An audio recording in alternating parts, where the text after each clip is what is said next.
I'm Batman. You may not know this, but 90% of Batmaning is waiting patiently on rooftops for crime to happen. So I listen to a lot of podcasts like Roleplay Retcon, and let me tell you, the best ones are hosted on Anchor. Anchor by Spotify is the easiest way to make a podcast. Where did you come from? And has all the tools you need to record, Who sent you? edit, and distribute your podcast right from your phone or your computer. Did you jump up here? And you can trust me, Mario, to know a good tool when I see one. Tell them the best part, Indiana Jones. Indiana who? The best thing is that it's totally, completely free. Is that a whip? Which is important to someone who's living on a college professor's salary. Alfred, get me a whip. Download the Anchor app or go to anchor.fm to get started. Do you guys want to start a podcast? I mean, I sure. could do a podcast. We could call it The Protagonist. Oh, yeah, that's a pretty good name. Yeah, all right. Yeah, okay, cool. Roleplay Retcon does not own any part of the movies that we retcon, nor are we associated with the artists who make them. Also, we're going to say a lot of weird and possibly dirty things, and maybe your kids don't need to hear that. The soundtrack for this series features Keegan Church. Find them at keeganchurch.bandcamp.com or wherever you get music online.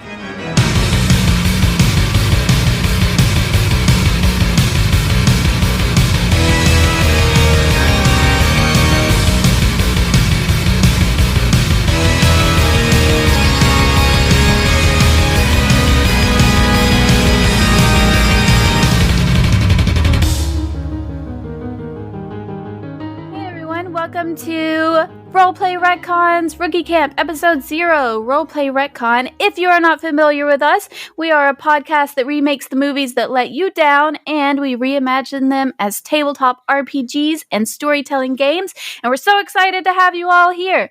This is the 0th episode, so if you're starting here, this is a good place to start. I'm Jensie, I'm one of the core members, and I'm the director for this series. Also, for our core members, we have Ben and Alex. Ben and Alex, will you introduce yourselves, please? Hi, I'm Ben. Hi, I'm Alex. Hey, Ben and Alex. Thank you for introducing yourselves. Our guest star for this series is Remick. Hello. Yay! Yes. Yay. I'm Remick. I'm Rem of the Realm on most social media, and I'm happy to be here. Hello. We are thrilled to have you. Thank you so much for joining us on this series. Remick, will you tell us a little bit about yourself and like your projects and stuff? Yeah, totally. Sorry, I jumped the gun, I think, but you can find me on Twitter at Rem of the Realm. I do dabble in tabletop game writing and creation, so you can check me out. I have links to my itch.io, and I do a lot of streaming actual play content with Tales from the Forgotten Troupe. So you can find us on Twitter as well at Forgotten Troupe, or on Twitch at The Forgotten Troupe. And we play a lot of weird and wacky games, so come check us out. Yeah, Nice. That's awesome. Nice. So I checked you guys out on the YouTube to look at some of your past ones. Are you still doing the vampire one? Yeah, we're playing a game called Sad Vampire Boyfriend. Oh, wow. And it's basically become some sort of queer polyamorous dating sim, which is excellent. Well, that sounds amazing. That does sound great. Yeah. So if that's what you're into, then definitely join us. That doesn't seem like something Jensie would be into, no. I'm exactly into that sort of thing, Ben. You know I am. Yes. That is exactly something I'm into. Who isn't, though? Ben's not. Ben What? actually may or may not be. Just kidding. He That's totally fair, is, I'm too. sure. Why are you involving me in, like, why are you like, I'll speak for Ben on this topic? Because you it's threw me fun. under the bus first. Remember that? When you were like, that's not something Jensie's into? You could have confirmed or denied that. Anyway. And they did. I did. I denied it. But you were there. I did do that thing, though, didn't I? Remick, thank you so much for introducing yourself. It is a pleasure to know you and to have you on the podcast. Yes, thank you. Agreed. We also have a musical guest for each series, and this series soundtrack features Keegan Church. They're a very mysterious Italian musician, and I'm really excited. I think it may, in fact, be a computer. Oh, I'm sorry. You're right, Ben. Yes, of course. I think they might be an actual computer in a room somewhere. Or a cloud. Or a cloud computer. Yeah, it could be cloud-based. Yeah. Up in the clouds. Could be cloud-based. Is this what yes-anding is? Yeah, Yes. I'm pretty Yes, sure. it is. But yeah, so King in Church. Very mysterious, possibly a computer, possibly in the cloud, Possibly Italian. possibly Italian, but possibly not. I'm not actually sure. But their music is great. And now, Alex, to answer your question, I'm going to introduce the series that we're doing this time. I'm Tell really me, Jensie. excited. We're going to do Phantom of the Opera. Feel free to react in any way. I mean, I am a phantom. Look at me. The Phantom. I'm actually tempering my reactions because otherwise I'll be ridiculous. But Jensie, don't Yes. people love the Phantom of the Opera? Isn't it like a good thing? That's a great question, Alex. And to answer that question, it's complicated. It's real complicated. Some people love it and some people don't like it, but the movie has a 33% on Rotten Tomatoes, so I think that's a pretty Okay. clear indication. I got to push back on this just a little bit. That's Not brutal. push back. Yeah, Okay. the musical, the Joel Schumacher musical was very poorly received. I think that's what you're talking about, right? Yes. But as a whole, people love Phantom of the Opera. Yeah. And personally, I thought that was it Joel Schumacher? Is he the one who did It was. Is that the one with Gerard Butler? Yep. Yep. Emmy I zone. actually liked it. Sure. Which is a running theme here. We like to do the movies that we liked, but other people didn't like. That is true. Yeah, so fair. But yeah, I actually liked Phantom of the Opera, and a lot of people like the musical. But the real reason that I am wanting to do this is because I recently read the book for the first time. I was on a classic literature kick, and it's Ben's favorite book, and he recommended it to me. And whoa, it's now my favorite book too. It's amazing. Ooh. Wow. Yeah. It's so good, you guys. Listen, the book is so good. It's so amazing. Yeah. And like, if you, So the musical is good, right? Of course Yeah. it is. oh, yeah, But sure. like it is not a tenth as baller as that book is. Lord have mercy. If the only experience with Phantom of the Opera that you have is the musical, then I have got some good news for you. If you liked it, there is something even better out there, and it's called the book. And today we are going to take the spirit of the book, I hope, and make it into a tabletop RPG. Yeah. Yeah. By the way, there was also a 1925 Lon Chaney movie that was kind of mixed in its day, and I like mixed reviews in its day, but I think it's like considered good now. But I mean, that was 100 years ago. Yeah, Did you say a 1928 Dick Cheney movie? Lon Chaney. I actually may have said Dick Cheney though. I wonder if I did. Lon roll Chaney. back the footage. Lon Chaney. Dick Cheney was alive then, but it was Lon Yeah. Chaney. And he was Dracula at the Yeah. time. Yeah. Dick Cheney was Dracula? Not in the movies. He was just Dracula. He was just a vampire, and not a cool kind. I just got whiplash when you said it was 100 years ago, and I was like, oh, Yeah. that's an exaggeration. No, it's not. No, 1925. It's nearly Time. there. Ugh. I'm sorry I interrupted. We're getting to be that age, I think. We're getting to be 100. God damn it! Don't be talking about that. I'm not talking about anything. But what I am talking about is we're doing Phantom of the Opera, and I'm really excited about it. Yeah. Hopefully we do a better job than the movie musical. Pianos, Piano. operas, Organs. organ music. Okay, maybe we need to clarify that Yeah, we we do. are not doing a musical here, right? We're not. We have music. We have a soundtrack, certainly, Yeah. and someone may sing a few bars. We'll see. We're doing Phantom of the Opera, so let's talk about the characters that everyone is playing. First of all, let's start with you, Ben. Tell us about your character. Okay, but here's the thing. Yeah. I don't know how much I should tell. Oh, that's a good point. That's a real good point. I will say my character is extremely mysterious. Yes. And I think that is what we want to know about your character. Yeah. I don't even really have a name. Are you Remy LeFleur? Are you the dog whisperer? I will say one thing. I would say I am just a person that no one knows his name, but he is a man in a white suit. He's tall and he wears a fuzzy cap, and he is at every performance of the opera.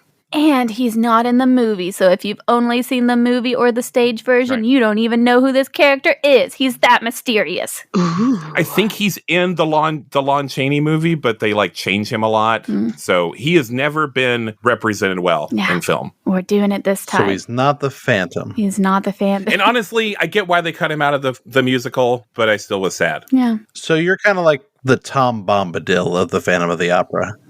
Yes. No, no. Unfortunately, Tom Bombadil is unnecessary to the plot of Lord of the Rings. What a thing to say, Ben. What a thing to say. Yeah, he is. He's a cool character that Somebody hates Rude. Tom Bombadil. You've The heard whole it here. plot hinges on Tom Bombadillo. It is obvious. Okay, to be fair, I've only read The Hobbit and most of that book that he's in. So, and I remember the whole time I'm like, this guy's cool, but they really could have just skipped this. And they did in the movie. I had the exact opposite feeling. I was like, man, this is my favorite character. And then when he wasn't in the movie, I was like, why did they do that? Yeah, that's what I'm saying. He's great. He contributes nothing to the story. I'm sorry. We do not need to be talking about this. I did not mean to. Guess what? It sucks that, I agree. It sucks that Tom Bombadil wasn't in the movie. Let's move on. Well, Ben is not the Tom Bombadil then, I guess. He's What a letdown. he's integral to this film. But he's cool. He's going to be a cool character, but you don't know anything about him. No one does. He's mysterious. Now, I think when we get to the actual creation part, I will be able to contribute a little more when we're checking boxes and stuff. Yeah. But for now, you don't know who I am. Yeah. You can't see him. He's a mystery. So let's go ahead and move on to Remick. Remick, will you tell us about your character, please? Yes. So I'm playing Christine Daaé. What more to say? No. Yeah. Christine, who is a singer, a soprano at the opera, whose father was a violinist, but who has passed away, and of course, who is quite close friends with Raoul. And I'm most familiar with the movie and then, of course, the stage, the musical adaptation. So I'm very intrigued as to where we're going with the book facts. Well, she is actually, it's pretty much the same character. Yeah. Yeah, the Sure. stage and movie version and the book version, it's pretty much the same character. We got Christine Daaé.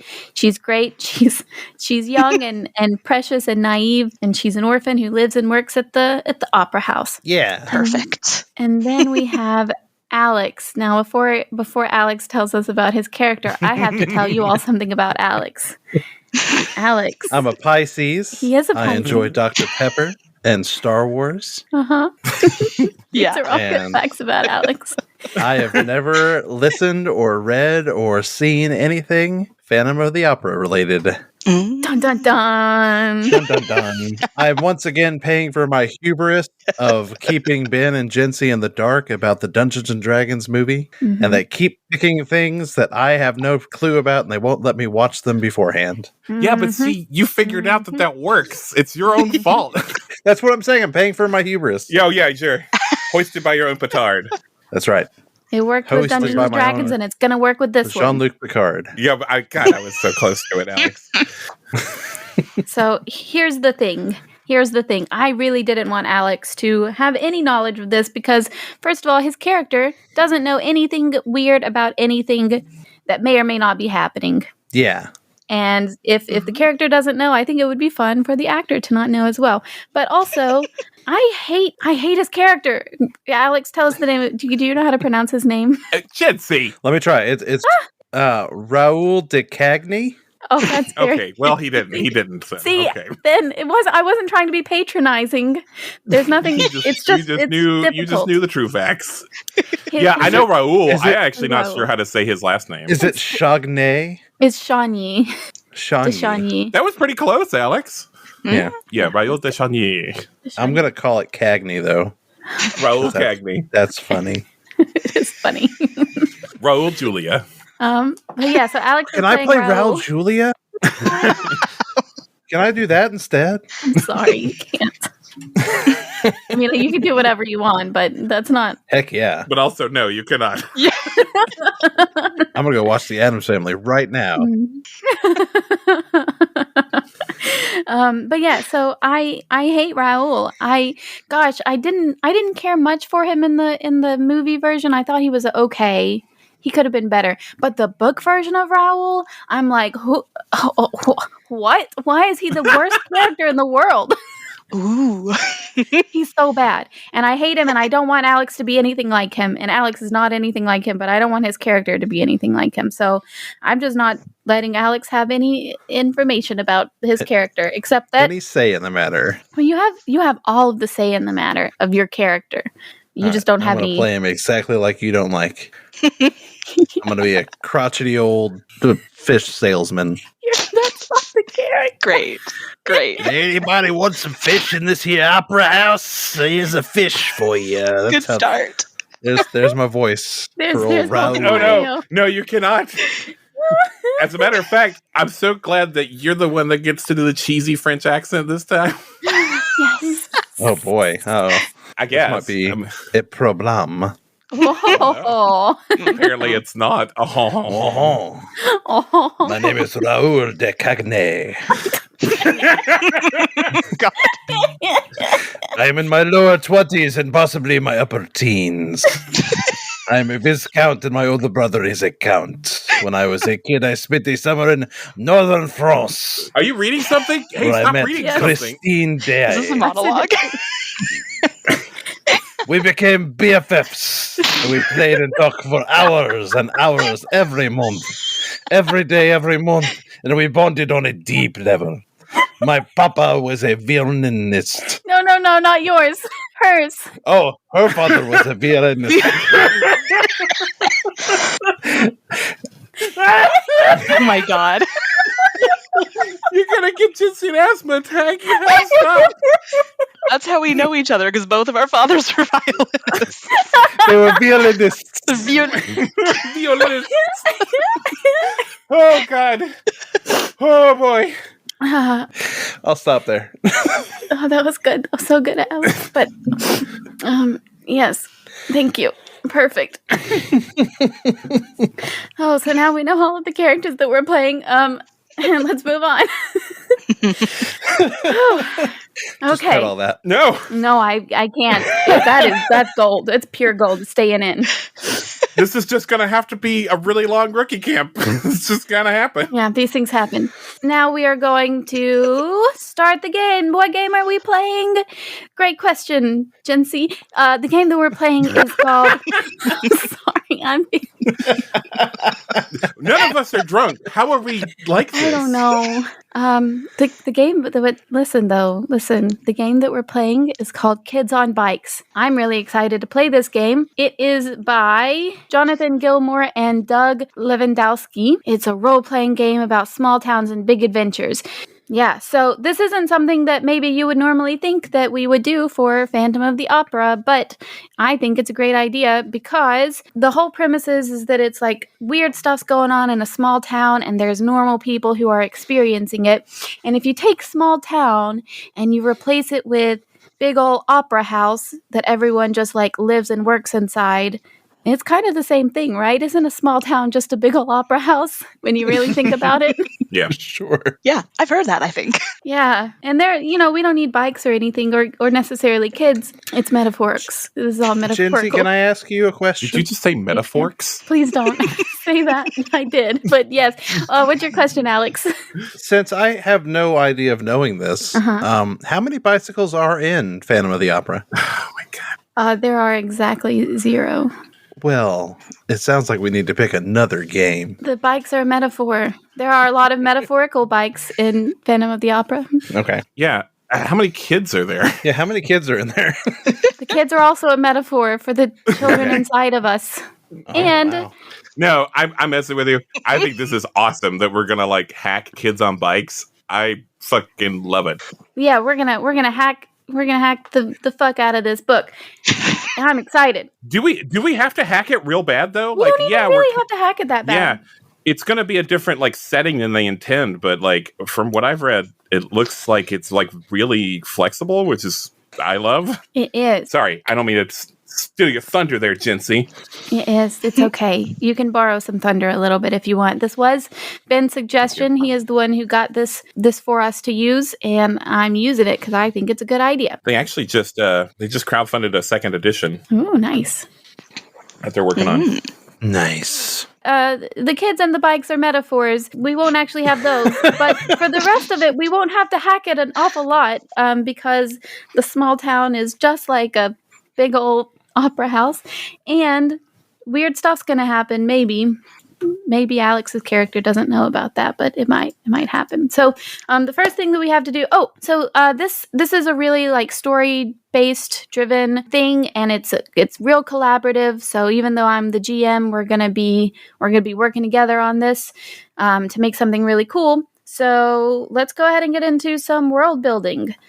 So the first thing we need to do is set some boundaries and set a tone. So the tone that I am thinking for this, if everyone's okay with it, D sharp. is... Yes, how did you know? I know these things. I'm French.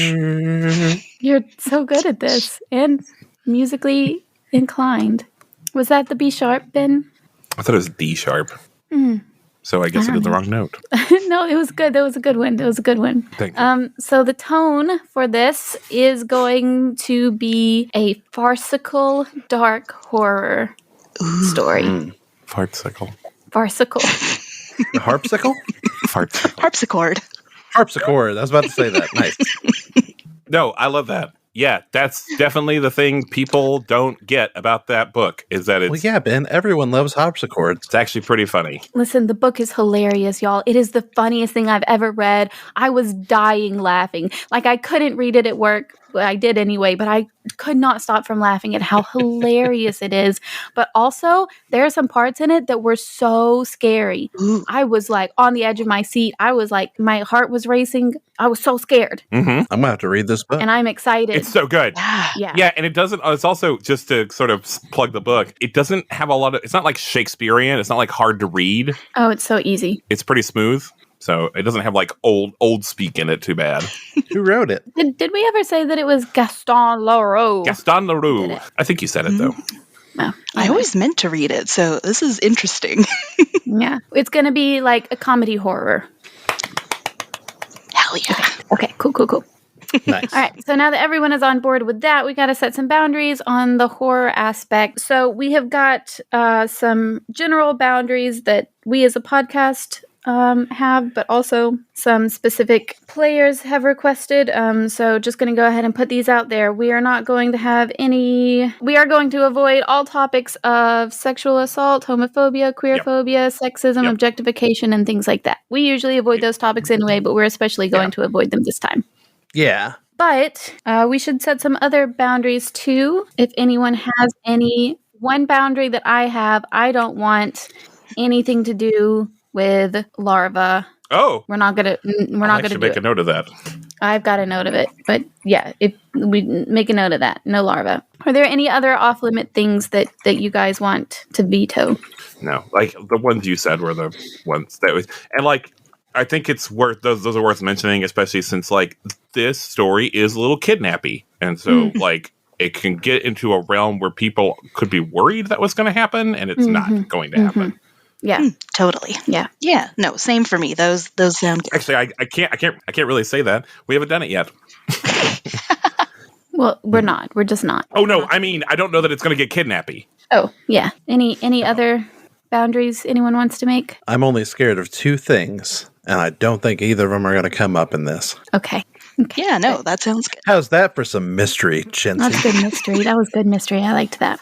Cool. So now let's collaboratively build our world. I have already made some decisions based on the source material for this. So this is going to take place pretty exclusively in an opera house. If it needs to take place off-site, that could be okay at some points, but pretty exclusively it's going to be set in a big old opera house. It's called the Opera something. Hold on just a second. LaGrange. Garnier? Garnier. I think it is Garnier. That's very good. Yeah, that's what it's called. Opera Garnier. That's like the real opera. I honestly, up until this moment, just thought it was the Paris Opera House. I think Opera Garnier sounds funny, and I want to keep it because it makes me think of hair care. Yes. Yes. You have sponsorship deal for hair care and opera houses. Yes, give us the money, Opera Garnier. All right, Opera Garnier. And one thing that I was thinking about, and I would love some collaboration on this as well, Ben suggested maybe modernizing it a little bit more, and Remick also questioned if we were going to modernize it a little more. I think it might be a good idea to set this in 1992. What? I did not know any of this was actually going to happen. I mean, I know I kind of half suggested it a million years ago. Yeah. But like, this makes me excited. Well, my reasoning for this is, I don't know, I think it'd be fun to modernize it, but also like Kids on Bikes and the story of Phantom of the Opera, it's got to happen before like smartphones and stuff. And that's before smartphones enough to be in the past enough, but still modern and relevant enough that where a lot of us remember that. I don't. I was only 1 year old. 1 year I was old. going to say, you were 1 year old, Jensie. I was 6. Nice. Well, that works too because, like, I'm sorry if you're about to say this, but the novel is written.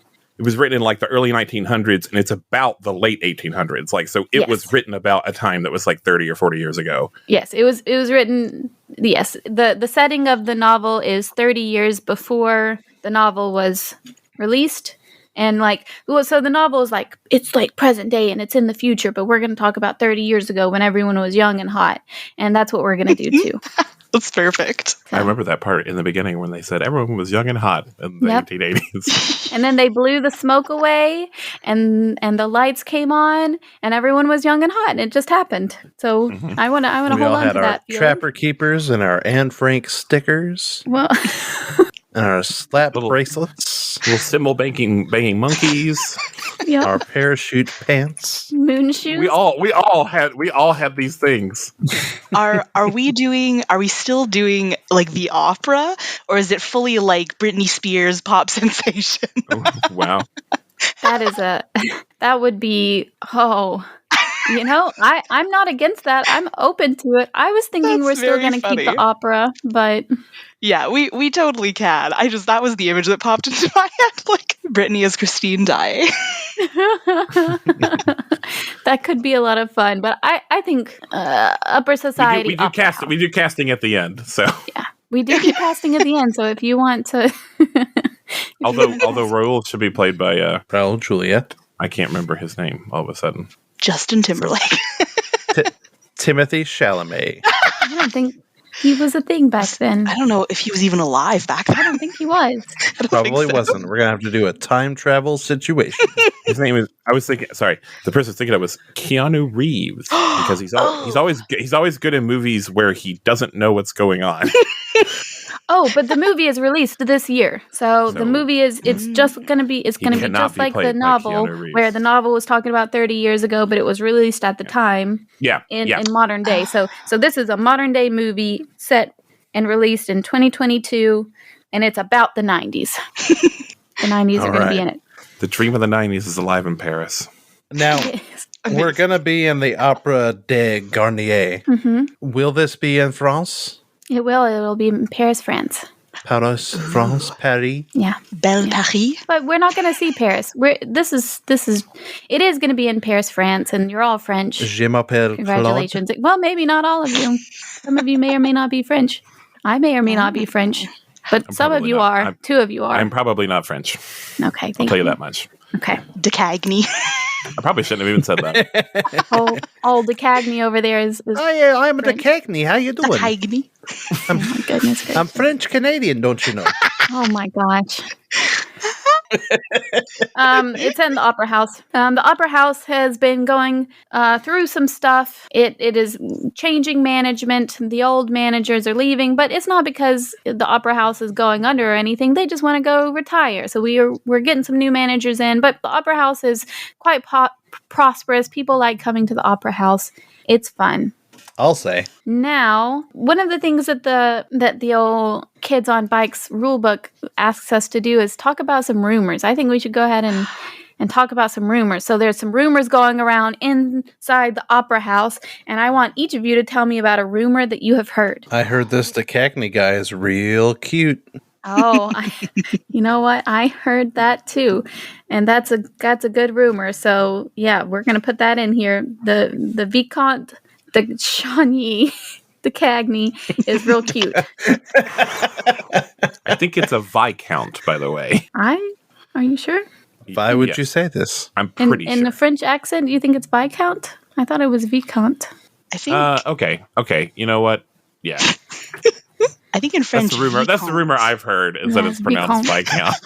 I think it's Viscount, like discount. That's how it's spelled. The discount Viscount. Hey y'all, I'm Viscount Raoul de Chagny, and I'm here to learn the opera house and sing the high chords. Mm.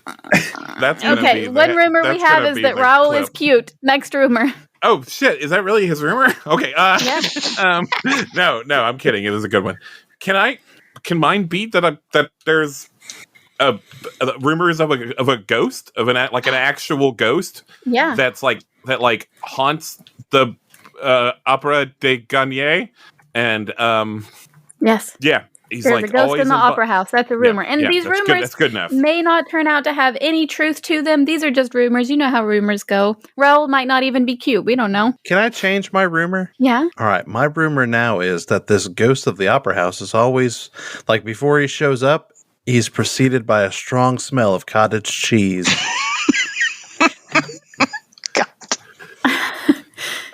I don't think you understand how in the spirit of the book that is though. Okay, there is a rumor that there is a ghost in the opera house, and there is another rumor that the ghost smells like cottage cheese. God damn. Okay, yes. Love it. That's canon. All right. Remick, do you have any rumors for me? Yeah, Are they cottage cheese based? Yes, always cottage cheese based. I was thinking something like a rumor that there were funds missing from Ooh. I don't know, the opera house coffers or something unaccounted for. Money has gone missing. Yeah.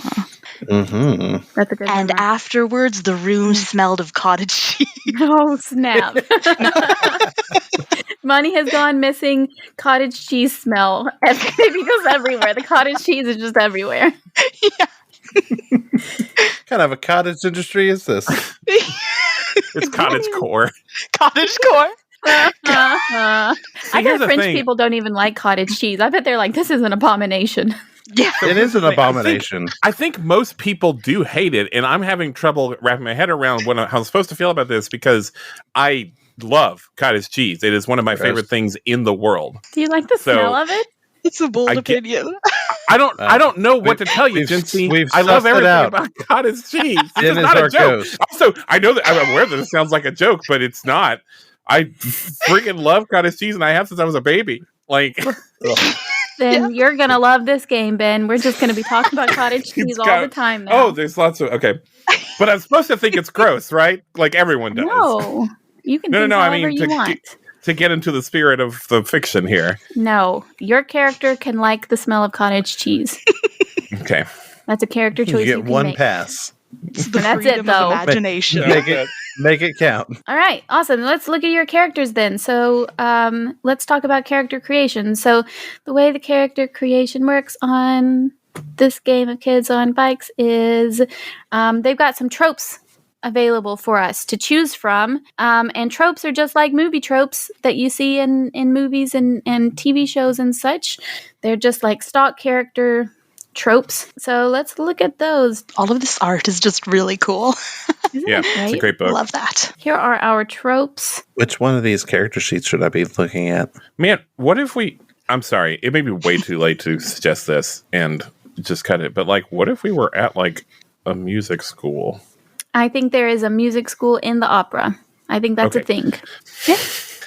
sounds Should I right. be looking at an adult character sheet, a teen character sheet, or Great universal? question. So, yeah, we need to talk about that. How adult do you feel like you're? This is a question I'm asking you, and you don't know your character. Do you want to be upper teens or lower 20s, Alex? Oh boy, I'd feel more comfortable with lower 20s, I suppose. Then let's do adult. Okay. Remick, is your character upper teens or lower 20s? Christine being sort of like the young ingenue, I don't know if it makes more sense to do the upper teens.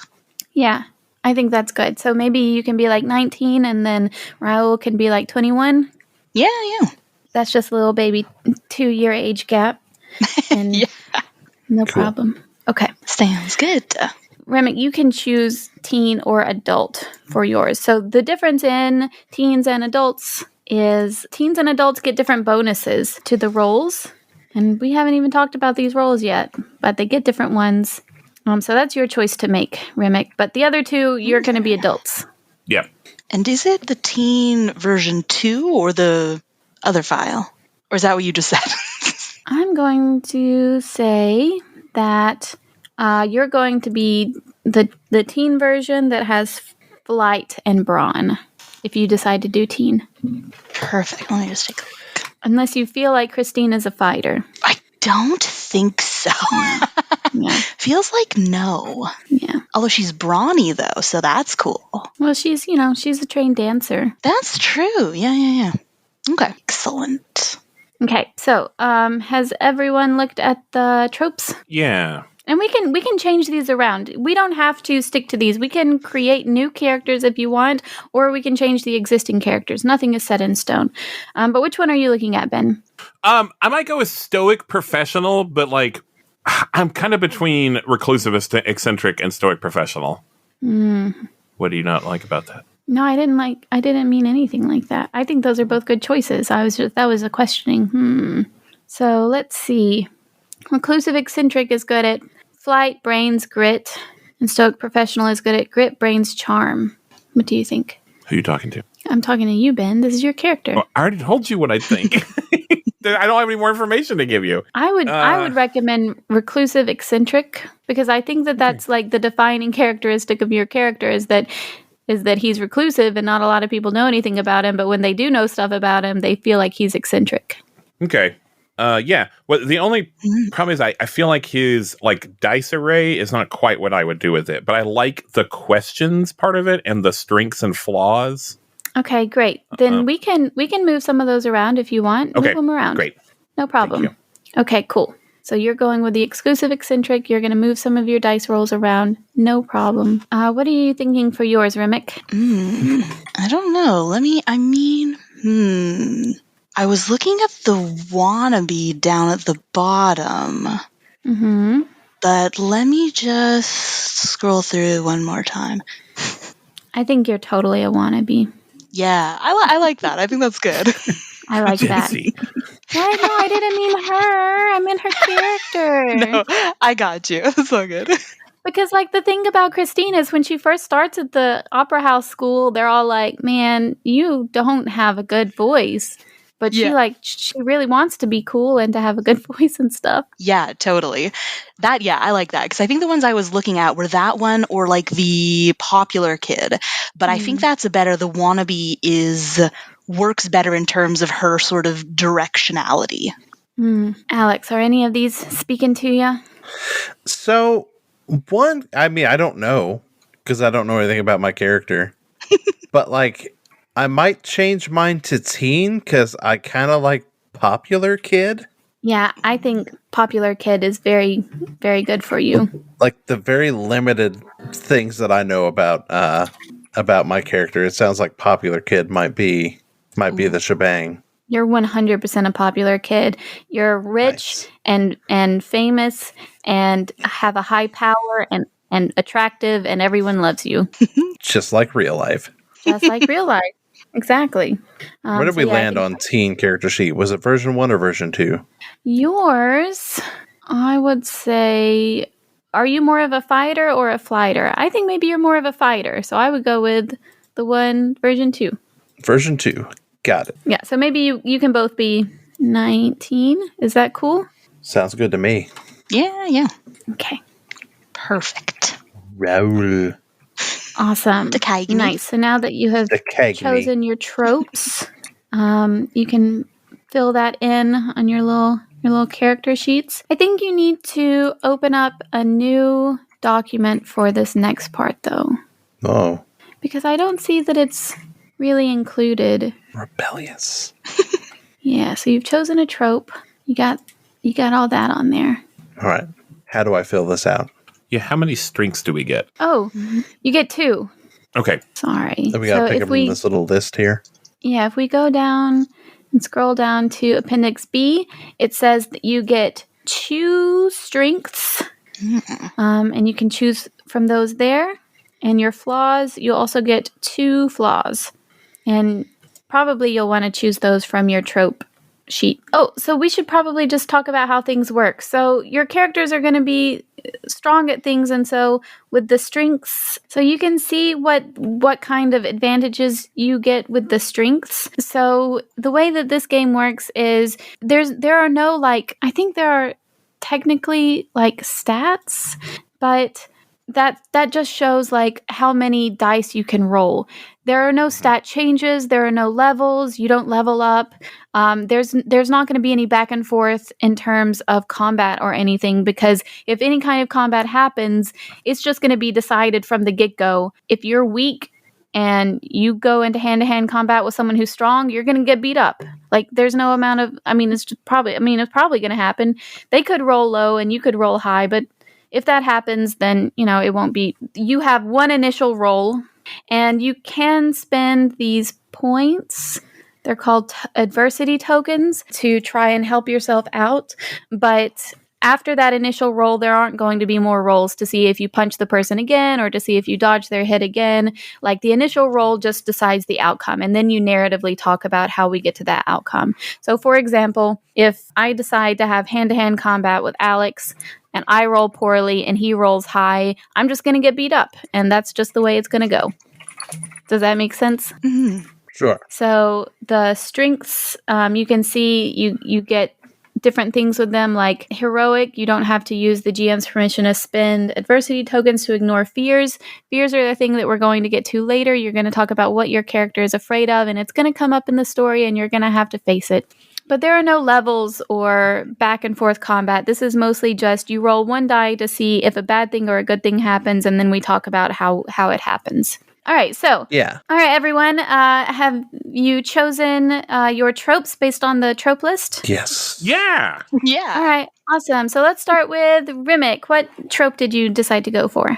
Yes, I'm going to do the wannabe. Oh, nice. That's a good idea. Why did you choose wannabe? I think it's just a very interesting prospect for Christine, starting at the bottom and really vying for the top dog. I like that. I like that a lot. And for the wannabe, what strengths and flaws did you choose? Yeah, I've done intuitive, skilled at charm for the strengths, and then for the flaws, envious and envious and deceitful. Ooh, nice. I think those are really good. Yeah. Okay, awesome. Alex, what did you choose for your trope? All right. So for my trope, I picked the popular kid. Nice. Why did you go for the popular kid? Because you told me to. I did tell you to. Well, I'm glad that you took my advice. And for the popular kid, what strengths and flaws did you choose? The strengths I chose were cool under pressure and skilled at fight. Good. And my flaws are conceited and prim. Nice. Excellent. Those are very good strengths and flaws for Raoul. We did it. And Ben, what did you choose? I went with the reclusive eccentric with like a little futzing, but not too much fut. And so I chose, for flaws, I chose secretive and gloomy. And for my strengths, I chose tough and unassuming. So as adult, I get a free skill dab, and I'm going to keep that secret. Ooh. I liked this, without revealing too much about my character, I liked this one mostly for the questions it asks you, which is what drove you away from the world at large, and what do you miss about being out in the world? So like I'm out and about here at the opera house, so you'll see me, but like I maybe am reclusive otherwise, and I don't talk to anyone when I'm there. So I liked those things. I don't want to reveal too much, but just know those 2 questions are very germane to my character, and they really spoke to me. Nice. Thank you for sharing that. Oh, on the question of questions, do the other 2, do you want to answer these questions now? Why don't you answer them later? Answer them for yourselves. I want that to be a personal Do thing. we write them on this paper somewhere? I don't see a spot for them. Oh, there's notes. Yeah, I guess put it under notes. Okay, so everyone has their name, their age. Oh, Ben, do you know how old your person is? I put 3 question marks there. It's kind of a mystery. You're not sure how old this. They are definitely an adult. It's a mystery to you? Who can say? But we're in the 3 digits, so that's promising. My goodness. Yeah. Oh no. Yeah. Oh yeah. Because I have 3 question marks. Very good. Yeah. We'll say 2 question marks. I'm an adult. I'm definitely older than the other 2 people here, like considerably older. But it's kind of, I want to say that my guys, that his age, when you look at him, is kind of hard to pin down. Okay, cool. That's fine with me. Okay, awesome. So yeah, if you can later on, not here, not together, but just for yourselves, answer those questions and put them in the notes. That would be great. So let's go ahead and move on to the other things that we need to talk about, which are the motivations, the fears, and the backpack. All right, so motivations. Motivations are what drives your character. So what is something that you want in life in general, at this moment, in this space of time? What is something that drives you? And there are some options or some like examples here, like to find my son no matter what it costs me, or to impress Tom so that he'll go out with me, or to look cool, or to learn, or to not let others find out that my business is failing. To not let my children learn that I killed their father. Okay.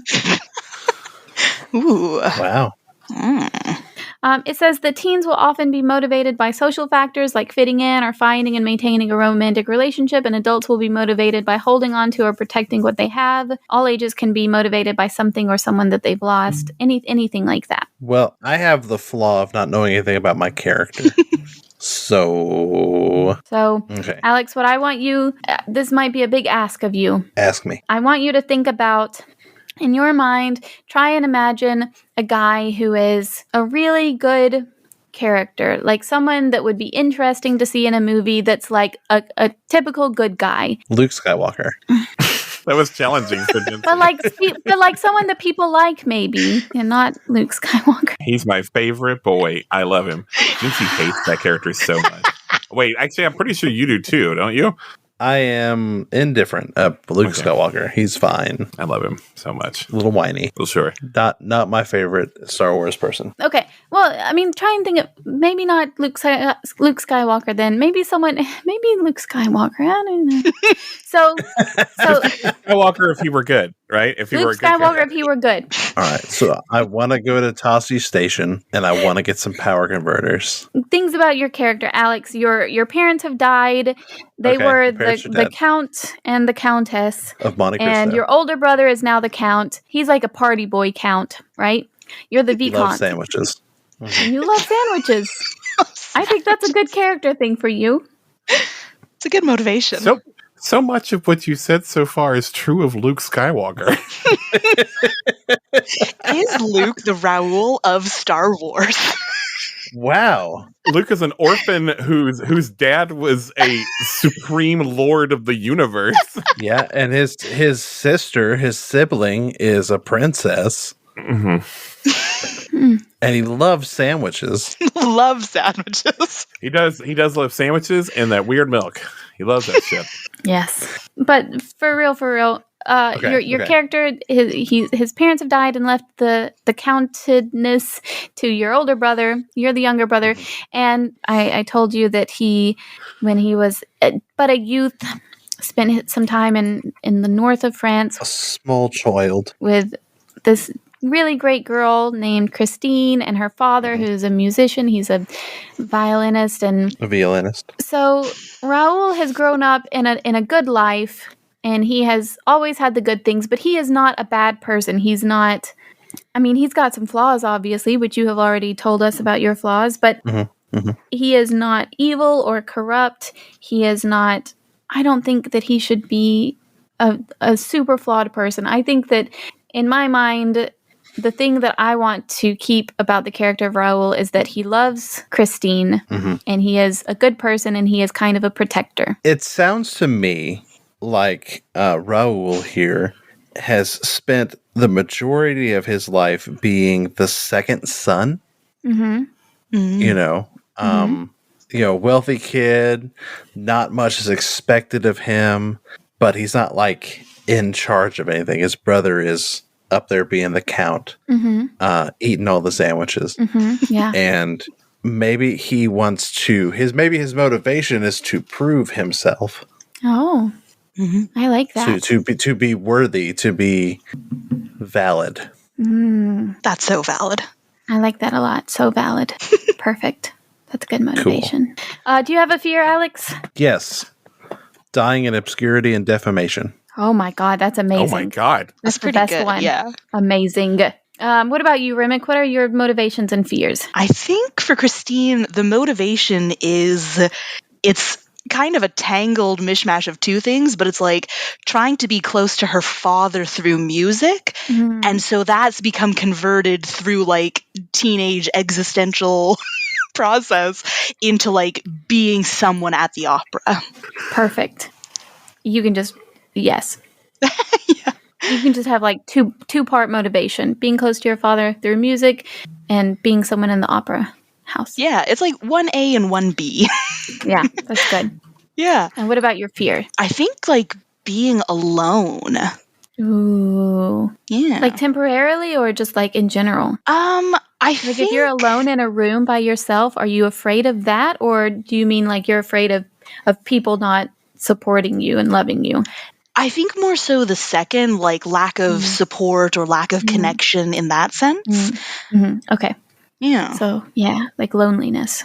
Yeah. Okay. Cool. And Ben, you of course have yours.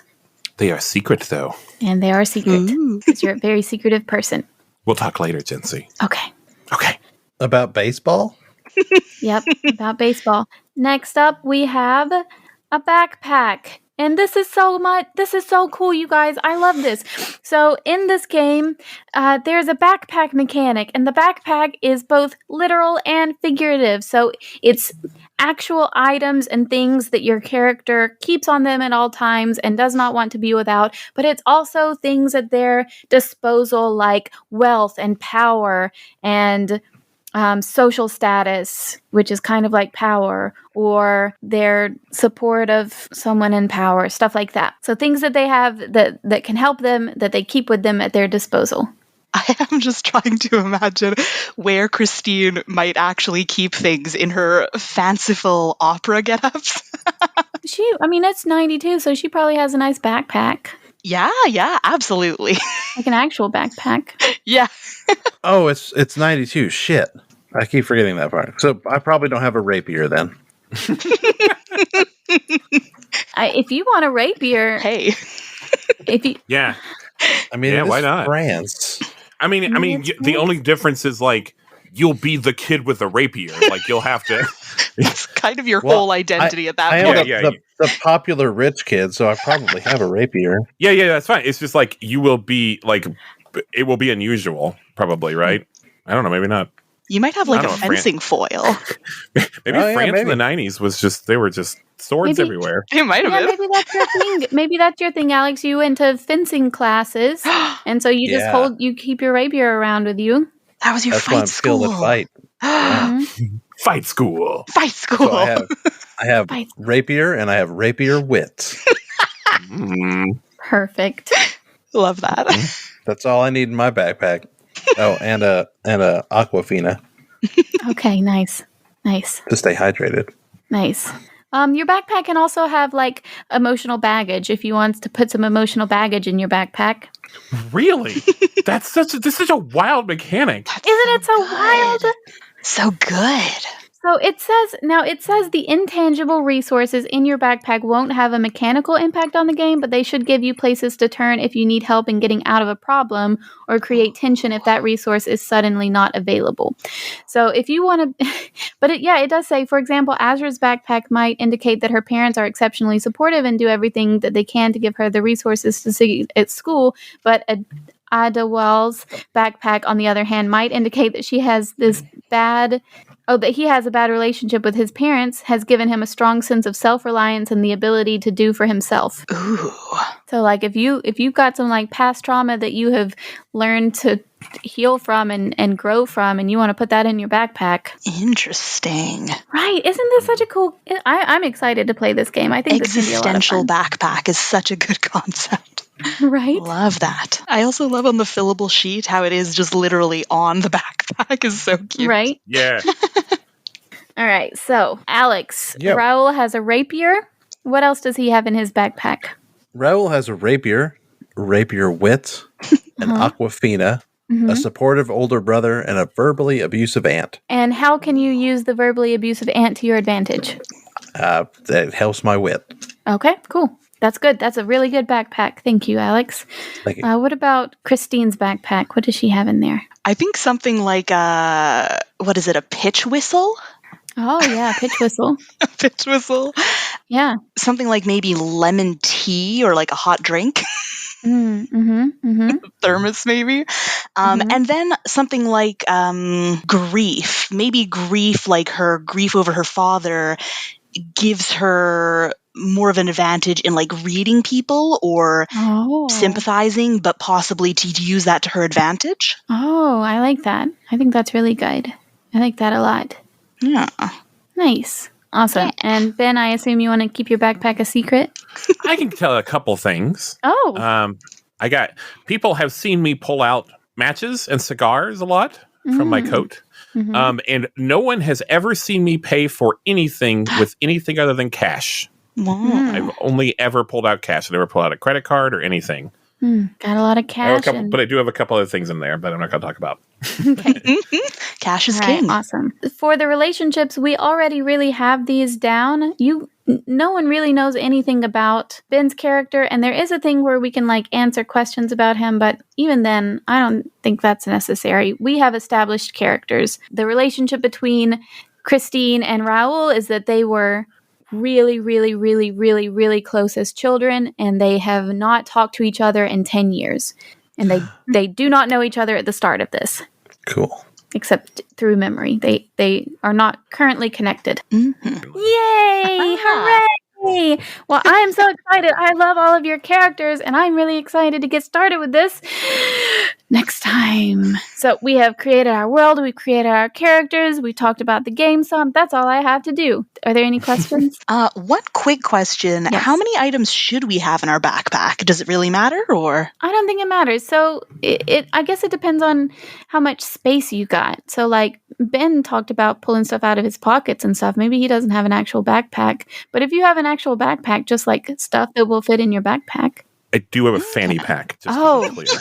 That's very Ben good. has a fanny pack. I do not have a fanny pack. Oh. No, I refuse to No, get this you- Do character. you have Yeah, like a you have a- briefcase or you have one. something? No, Or like a messenger no. bag? He's got a jacket. He's got a suit jacket, and he pulls stuff out of that. He's got pockets, but otherwise, Okay. A fanny pack really would transport us back to the 90s. Yeah, this might be something you got to keep, Ben. I am not giving this character a fanny pack. I will die before I do that. Okay. So was there anything else that you wanted to put in your backpack? Well, I might just brainstorm a little bit. Yeah, totally. Yeah. I don't know. I mean, you guys can you can really think about what would a 19-year-old want to have in her backpack in 1991. You can put some Smacker's lip balm in there if you want. That's true. That's a good one. And maybe that'll come in handy one day. Maybe you just Yeah. gotta moisturize your lips for something. I don't know. Yeah, there you go. It's really dry in the opera houses. Okay, cool. Awesome. So now that we have completed our character creation and looked at the world building, the world that we have lived in, I do not have anything else to talk about as far as this rookie camp is concerned. So on our next episode, which is going to come out in 2 weeks from now, whenever that is, I don't know when this is going to come out, but it's going to come out from 2 weeks from now. We have a Discord if you want to get in there. Yes. You can find that in the episode description and on most of our social media platforms. And we also have a Patreon. We won't talk too much about that, but we got some cool stuff on there. We got behind the scenes stuff, and we got randos, which are just like things that we record just for patrons that aren't really related to the show, aside from them being us. Sometimes they are. And bloops. And bloops, yeah. Rem, you want to tell us? You want to tell us one more time where we can find you outside of here? I'm Rem of the Realm on Twitter and most social media, and I'm also with the Forgotten Troupe, so we're at Forgotten Troupe on Twitter as well. Nice. Thank you. Yeah, thank you. Please go and support Rem, everyone. Were we calling her Rem? Is that a thing we're doing? Yeah, either is fine. Remick or Rem is good for me. I did not mean to force a nickname. No. It is my Twitter handle is Rem as well, so that's totally fine. I just call everyone by their Twitter name. Yeah, for sure. Okay. Well, thank you, Remick. I think everyone should go and support her. Thank you all so much for listening. We hope to see you in the next episode. Bye. Bye. Bye. Bye. Bye, kisses.